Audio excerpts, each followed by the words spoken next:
حمیرہ اور وقاص کی بہت اچھی دوستی تھی، دونوں میں پیار ہو گیا اور یہ پیار شادی میں بدل گیا۔ دونوں اب میاں بیوی کے رشتے میں منسلک ہو چکے تھے۔ حمیرہ گھر سنبھالنے والی بن گئی اور وقاص کمانے والا بن گیا۔ کچھ عرصے بعد اللہ نے ان کو اولاد سے نوازا اور ان کے ہاں ایک بیٹے کی ولادت ہوئی۔ اب حمیرہ ماں اور وقاص باپ بن چکے تھے۔ بچہ بڑا ہونے لگا۔ ایک دن بچے کو چوٹ لگی تو باپ نے پیار بھی کیا، لیکن اسے سمجھایا کہ چوٹ سے کیسے بچنا ہے۔ لیکن اس موقع پر حمیرہ نے اپنے بچے کو گلے سے لگایا اور بہت پیار کیا۔ بچے کے ذہن میں پہلا تصور یہ بنا کہ ماں پیار کرنے والی ہے اور باپ سمجھانے والا ہے۔ کچھ عرصے بعد انہیں ایک اور بچے سے اللہ تعالیٰ نے نواز دیا۔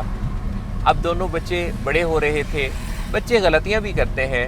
بچے جب بھی غلطیاں کرتے تو وقاص انہیں سمجھاتا اور کوئی نہ کوئی کانسیکوینسز سیٹ کرتا کہ اگر ایسا یہ غلطی کرو گے تو اس کے نتیجہ میں اس کی یہ کوئی پنشمنٹ بھی ہوگی۔ اچھا، حمیرہ کسی بھی طرح کی کوئی پنشمنٹ یا کانسیکوینسز نہیں دیتی تھی، بلکہ اپنے بچوں کو بہت پیار کرتی تھی اور ایک سمجھانے اور پیار کرنے والے انداز سے ہی چلتی رہی، جس کے نتیجہ میں بچوں کے ذہن میں یہ ڈیولپ ہوتا چلا گیا کہ ہماری ماں ہمیں بہت انڈرسٹینڈ کرتی ہے اور ہمارا باپ ہمیں سمجھ نہیں پاتا۔ تھوڑا وقت اور گزرا تو حمیرہ اکثر اب بچوں کو یہ کہنے لگی کہ ایسا نہ کرو، بابا ناراض ہوں گے۔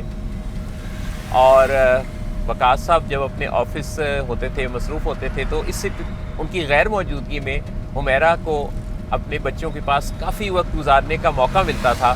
چنانچہ وہ اپنے بچوں کے ساتھ بالکل ایک فرینڈلی سٹائل، ایک فرینڈلی رشتے میں بنتی چلی گئی، جس کے نتیجہ میں بچوں کے ذہن میں یہ تصور بنا کہ ان کی ماں ان کی بیسٹ فرینڈ ہے، اور باپ کے بارے میں یہ سن کر کے بابا ناراض ہوں گے، ان کا تصور بن گیا کہ ان کے بابا تو بہت غصے والے غصیلے انسان ہیں۔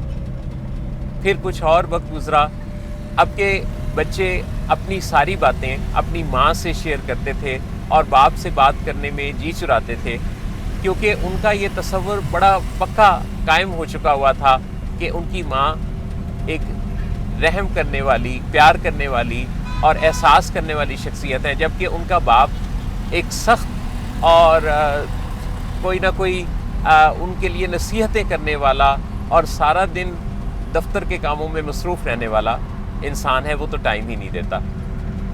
خواتین و حضرات، یہ کہانی گھر گھر کی کہانی ہے۔ آپ بتائیے گا کہ کیا آپ نے یہ کہانی اپنے اڑوس پڑوس، جاننے والوں میں، رشتہ داروں میں ٹائم اینڈ اگین نہیں دیکھی؟ اس کہانی کا نتیجہ کیا نکلتا ہے؟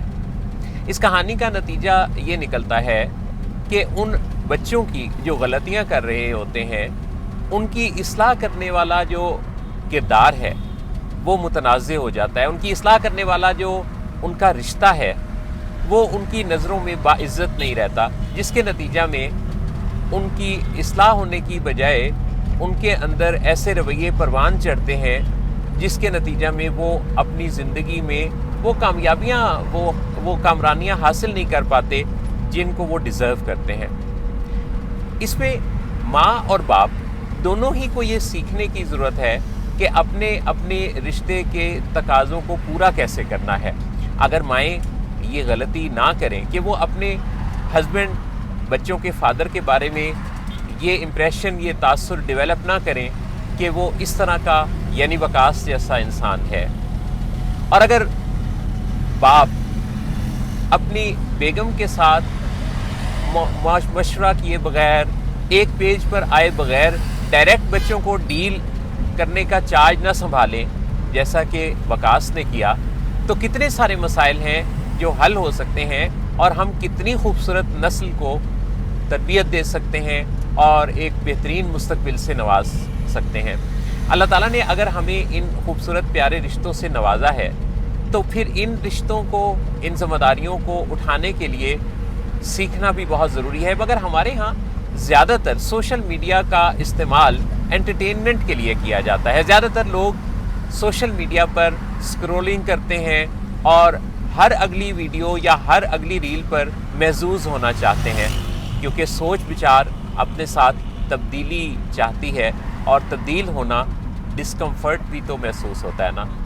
میری دلی دعا ہے اللہ رب العزت آپ کو بہترین زندگی اور تمام پیارے رشتوں کی خوشحالی، خوشیوں، سلامتی اور خیر سے نوازے، اور آپ ہمیشہ بہترین انسان بن کے جئیں اور اللہ کے پسندیدہ اور انعام یافتہ لوگوں میں شمار ہوں. اللہ آپ سب کا حامی و ناصر ہو.